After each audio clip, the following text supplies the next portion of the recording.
morning everyone, welcome back to my Allotment Diaries. If you're new to my channel, I would love for you to hit the subscribe button just below. There are also some other ways to follow me. The wind has just really picked up. I was just about to say I love this time of year, and I still do, but it's because the weather today was so nice and sunny, and I can just see literally now it's turned windy and cloudy and looks like it's going to rain. But hey, that's autumn in the UK, isn't it? Unpredictable as ever, but I still do love this time of year. I think the plot is magical at this time of year. Everything looks a little bit overgrown, everything's starting to die back and sort of relax a little bit, but at the same time it still feels so alive and so magical and ready for planting and picking and stuff. So it's just a great time of year. I've got some plants with the wildlife pond today. I'm actually redoing my wildlife pond because it kind of got a bit overgrown and a little bit out of hand. So I've got some new plants for it, which I'm going to be whacking in today. And then possibly picking some more pumpkins and maybe even my cauliflower, I don't know yet. But let's get on with the pond, I think. That's the first job of the day. Exciting. Frogs will be happy, if there were any. I've yet to see a frog. In my 3 years of being at this allotment, I'm yet to see a frog.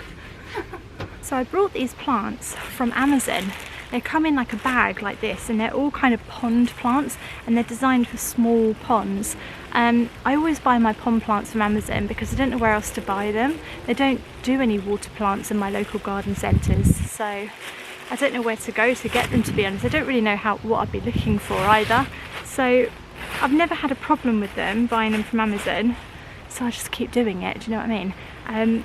But they sort of come like this, so he looks alright, doesn't he? Got little roots. So this is a Rumix, oh gosh, am I going to really try and do this? I'm going to try and do this. This is a Rumix sanguineus. Rumix sanguineus, it looks like that basically. It's got these little red leaves, which are quite pretty and interesting, so I'll whack him in. Also got this one. He looks lovely and healthy, doesn't he? Considering they came in a box and in little bags as well. They're quite good, aren't they? They remind me of Finding Nemo. Have you ever seen that? With all the fish get in the little bags and then roll themselves out into the ocean and then they go, now what? Kind of reminds me of that. Okay, right. Anyway, this one is a Saururus cernus. It's a green one, basically. It's a green one. And this one looks suspiciously like the plants I've just yanked out the ground and had a go at.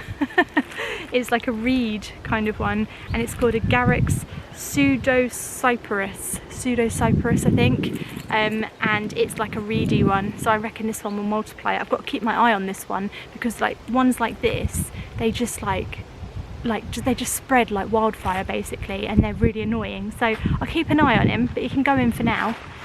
It's allowed in my pond for now. And the last one they sent me is this. This is Veronica Beccabunga. Veronica Beccabunga. What a name! Who named that? And it's like little, I think it's little clovers, little clover flowers with it as well. He doesn't look as healthy, but I think he'll still live. So he's quite pretty, isn't he? Right, so we've got 4 plants to go in. Let's do this. So this is what we are working with basically. You can see that I've just taken everything out, and then in its place I just threw in a load of old pots. Brilliant. Yeah, this is all rainwater. Basically it rained and it filled it up a little bit, so I have to top that up with some more rainwater now, but this is sort of the size we're looking for. I might just clean it up a bit actually.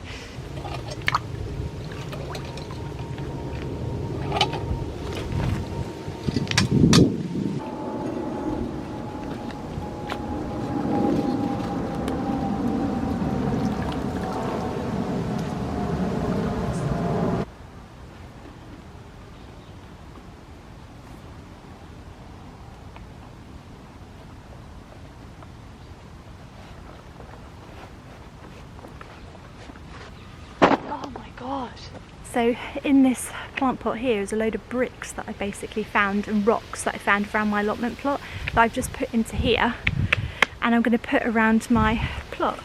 So it's a great big chunk of I don't know what, and then in here there's loads of rocks, which would be quite good. So I'm going to put them around the outside to kind of keep the lining down basically. You'll see what I mean when I do it. Oh, you'll see what I mean. Right.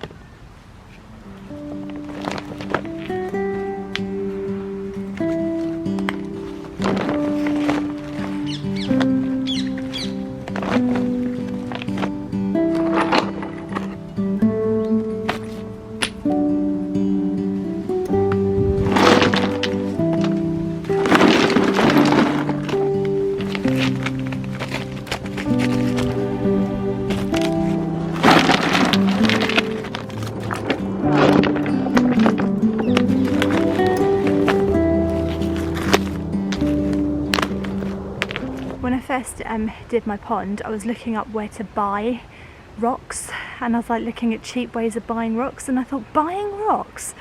I've got enough rocks around my plot as it is. I keep digging them up, so something I didn't really want to buy. I think I'm going to do another rock hunt and try and find as many as I can. The rocks are really there for creatures and insects to be able to get in and out the pond, and they're also there to cover this liner, this pond liner, and keep it down and secure basically. I know it's got loads of creases and this is as straight as I could get it, but it's like a little hideout for insects, and it also does a practical job as well. So let's find some more.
So we've got these little aqua pots, which are basically pots with loads of holes in. Unfortunately, I don't have any aquatic soil left, so we're just going to use normal soil. And what we're going to do is top the soil with little pebbles, and that should hopefully keep some of the soil in the pot. I'm not completely convinced it will, but I think it should be okay. So we'll put the rest up. It's all we've got basically, it's the only thing I can do, so we're just winging it.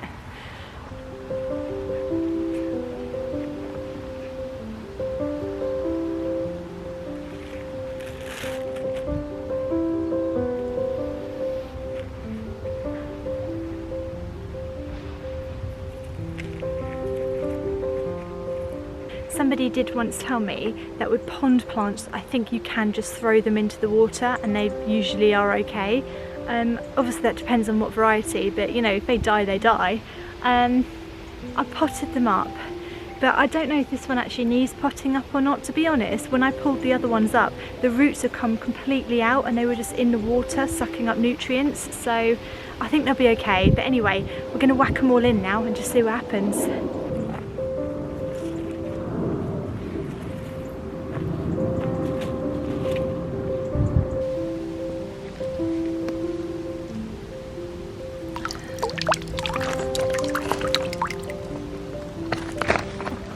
Don't fall in, don't fall in.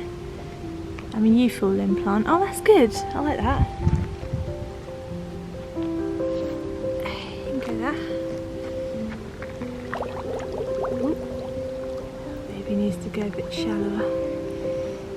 Where do you need to go, mate? There? Oh no, it's too curvy there. Oh god. Oh no. It's going for a swim. That's good. And this one sort of go there, I think. No, a bit deeper, We'll go over there a bit. We'll go there. God, this water's freezing. Okay, good. obviously, to make things even more complicated, because what would gardening be without complicated? Each plant has its own specific depth that it likes in the water. However, my pond is just 2 depths. It's either shallow or deep, and that's it. There's no in between. So I put them in and they are where they are. I think they'll be okay. All the leaves are just kind of coming out a little bit, so they've got plenty of room to grow. This one is really beautiful. I didn't think I'd like this one, but this one is really lovely. Oh, it's starting to rain now. Just when I've topped the pond up. And then that one there, he needs to grow a little bit to be okay. But I think they're quite nice. I think that should be quite good. And then if I stand up, that you can see I've got all the rocks around now. So it's looking a lot more wildlife-like. The next job for the pond is going to be to plant around the outside. Round the outside, but I'm going to do a lot of research on that. At the moment I've got a lot of these reeds and I do not like them because they just pop up everywhere. I say putting one in my pond and paying money for it. But these reeds here, or whatever they are, grasses, reeds, they just multiply like crazy and they get really out of hand. And also these weeds here, I don't know what they are, but they're popping up all over the place. They're really difficult as well to control. Sort of envisioning my wildlife pond being full of flowers and full of pollinators and frogs and little hedgehogs coming to have a drink. So I'll try my best and do some research on that. But that's it, that's the pond sort of sorted now for the autumn winter, so I'm really happy with that.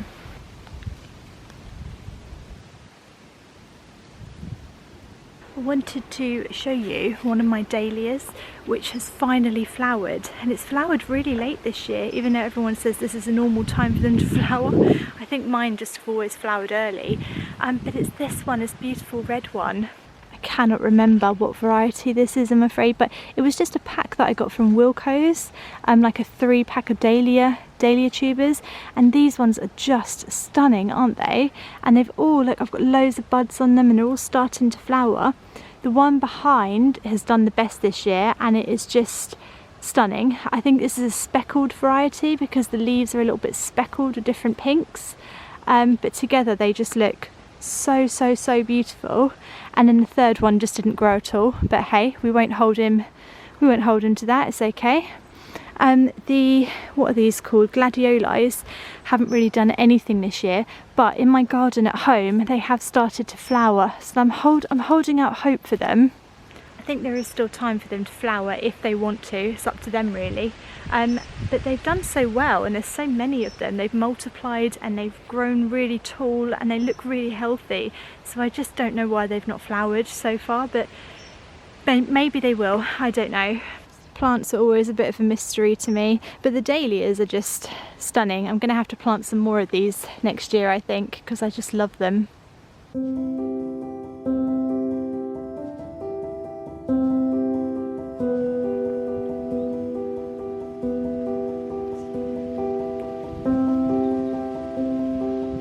I follow someone on Instagram called Hayley's Lottie Haven, and if you're on Instagram I'm sure you follow her too because her allotment plot is stunning, gives me so much inspiration.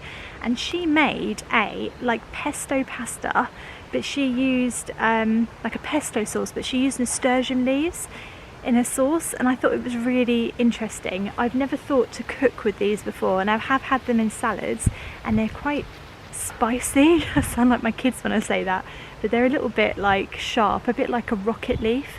So I've never thought about turning it into like a sauce before, but I'm going to take some of these home and see if I can make the sauce that she made online and see if it tastes any good, because it looked amazing. So I'm going to try it basically, and I think it would be like pesto but a little bit spicier, so we'll try it. It sounds nice. And I've got enough nasturtiums to make about 15 tons of it.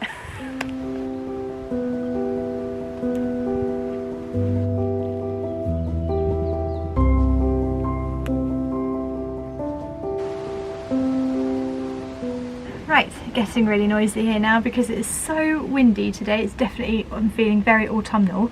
I'm going to take those nasturtium leaves home now and try and make that sauce for my lunch, and I'll let you know how it turned out. Let me know if you enjoyed the vlog. If you did, do subscribe to my YouTube channel, and I will see you next time. See you on Wednesday, guys. Thanks for watching. Bye.